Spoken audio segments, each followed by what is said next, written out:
this is your boy back again with another video. Your brother, your big brother, your friend, the master teacher Soren.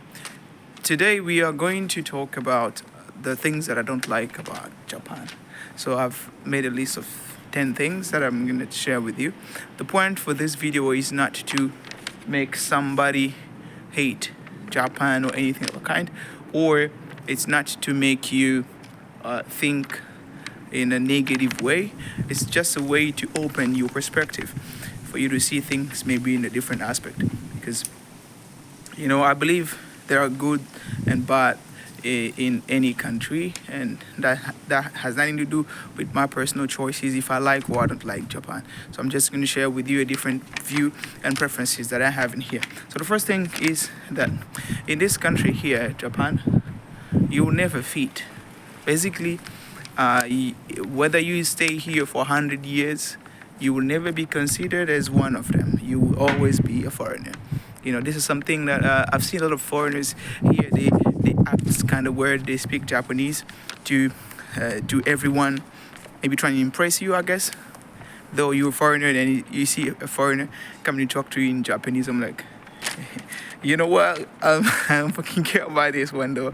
But yeah, it is what it is. Some people really, they're trying to fit in here, but they would always, whatever you do, you will always be a foreigner here. That's something that I don't really like here, but it is what it is. There could be a future for you better than China, because here you can at least be on your corner. Yeah, you can. There's more peace in here, but still, I don't like it because I feel like there's no way you're gonna fit in here. Even those half Japanese, they are still struggling to be accepted. So what about you that look like a complete foreigner? Well, the second thing is about making friends. Making friends here is a real challenge, First of all, in this whole Japan thingy, there is no way you can criticize somebody or say somebody the truth, There's a lot of pretense in here. So making friends in the first place to communicate, they always have a way to block things. They always have a way to make things like a codified kind of language. Like you have to, the unspoken rules and all this bullshit. Actually, I don't like it at all. Like I don't have to overthink everything. I don't have to be guessing what to do. Meanwhile, you can just tell me what to do or what you don't like. So this one is also one thing that I don't like. Making friends here is really like a tough game.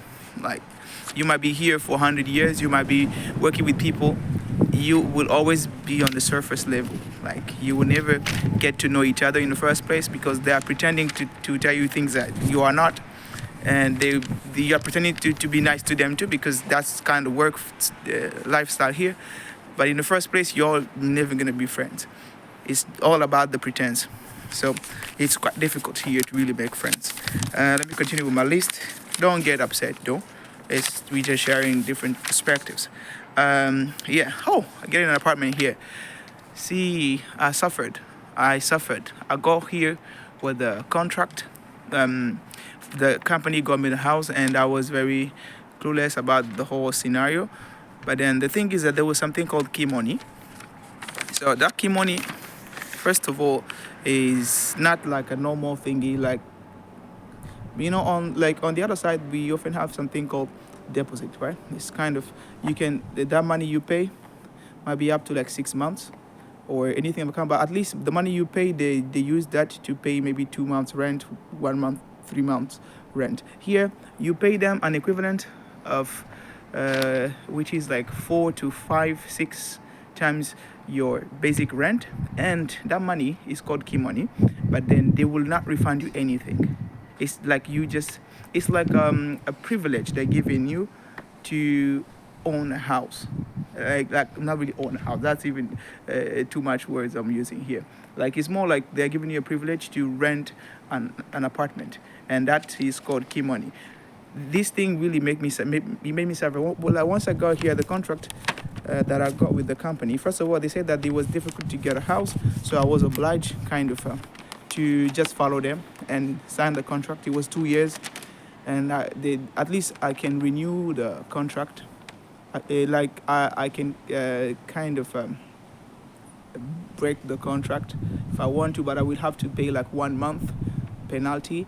And but that they borrowed me money to pay the key money because that was quite a lot of money. And you know, like it's really it's like a trap. It's a real trap. And this getting an apartment in this Japan, first of all, it's quite difficult for foreigners. If you don't, I try to get break the contract and get my own apartment, but apparently, some of those landlords and all that, they don't. Some apartments they don't allow foreigners to rent them. And not only that, when you don't speak Japanese, you go to the agencies for rent and all that. They might not welcome you. They may not allow you to even have a consultation with them because you don't speak Japanese. They would want you to bring a friend physically that speaks Japanese. Meanwhile, for example, for me, I just got in Japan, so I couldn't like bring a friend that would be available. This country, people are extremely busy as well. So yeah, getting an apartment here is quite a painful exercise, yes, and very costly if you don't do the right things. Because I've seen and met some people that actually made better choices than me. So yeah, maybe there is a possibility to make it, but you really have to be knowledgeable about what is happening on the ground. And technically, this getting an apartment is always a problem, especially if you don't know much about how Japan things operate here.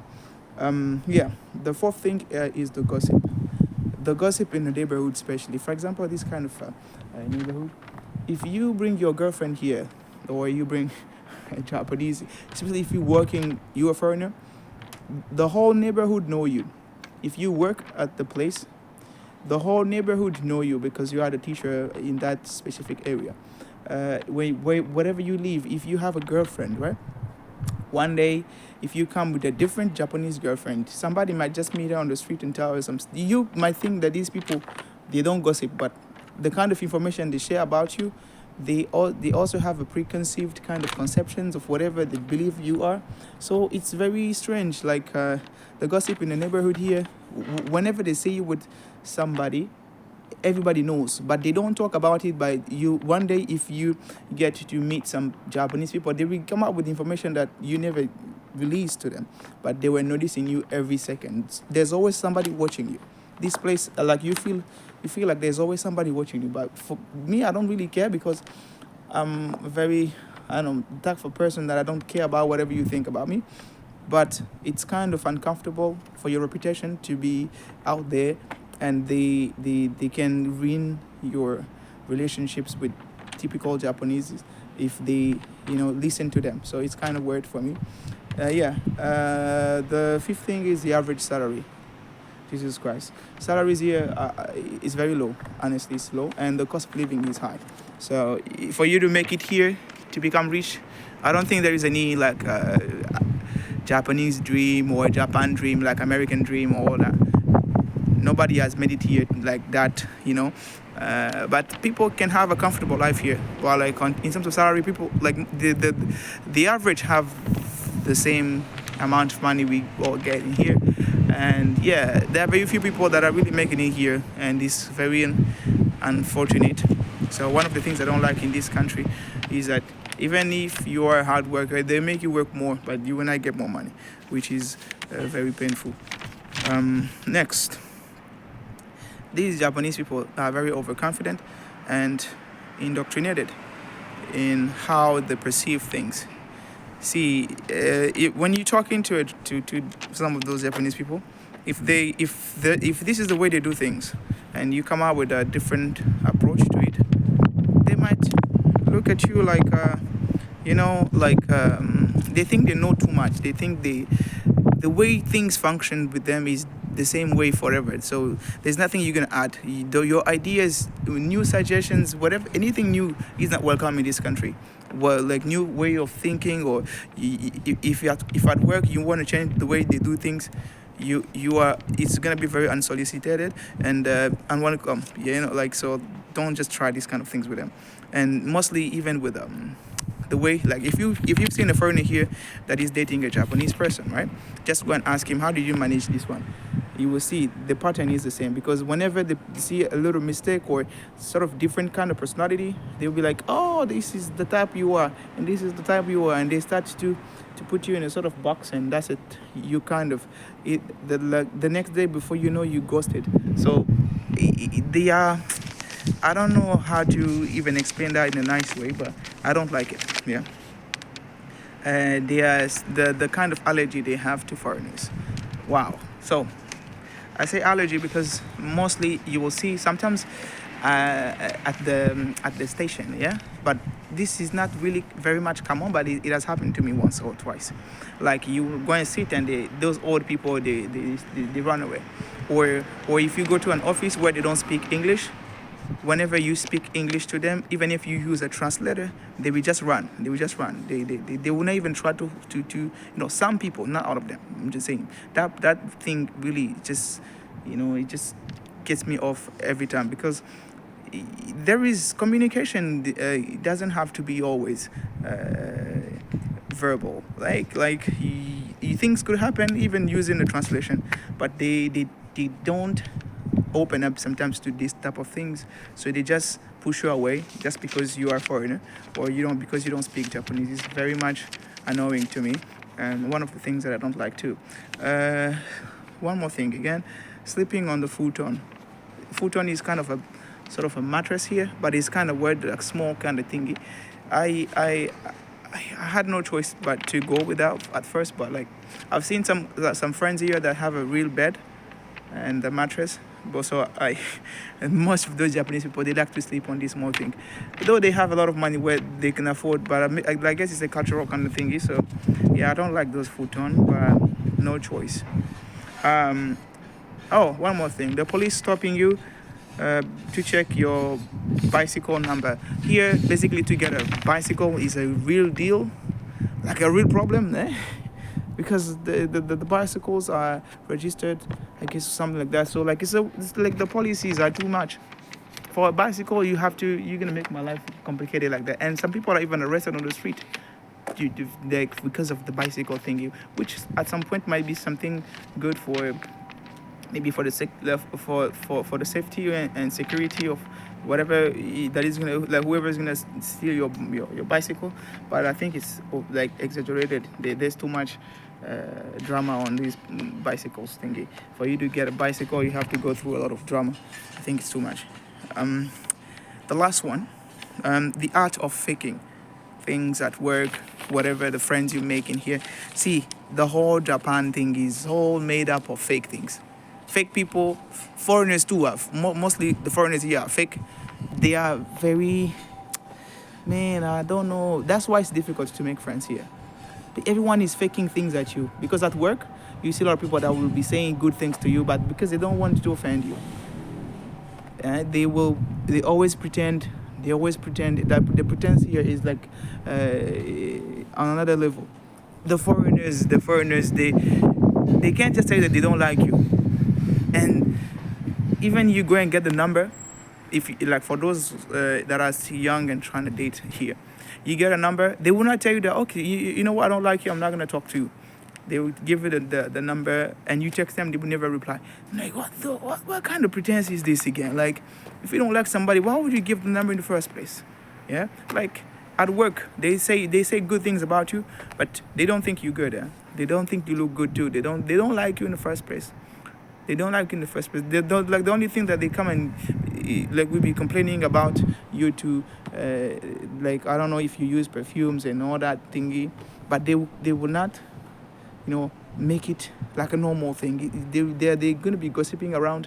It's kind of weird to me. Like, honestly, I don't like the way people fake things here.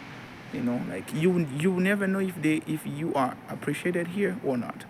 You will never know where you stand with people, because so much fakeness, so much pretense, that it's kind of toxic at some point. But what to say? Like, for you to really feel like you've met people that really are vibing with you, that are being real to you, it's very rare. It's very rare. Everyone here is wearing a mask, and they are all into some sort of cosmic kind of I don't know, Rasenga, whatever the thing they call that. That eye that makes you go a little bit in a sort of illusion or whatever the thing it is. But like they are kind of word, the very word.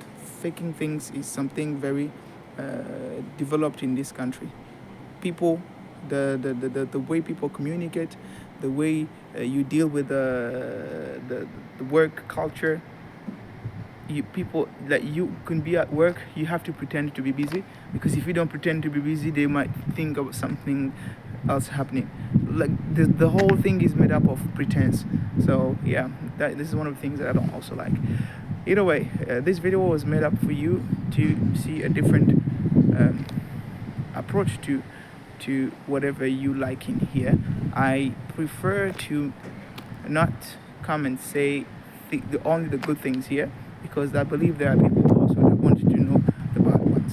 So this is my personal opinion. If you don't like it, it's not a big deal. I don't have a problem with people not liking my preferences, but yeah, I just wanted to share this with you in case you're coming to Japan, or in case you're living in Japan.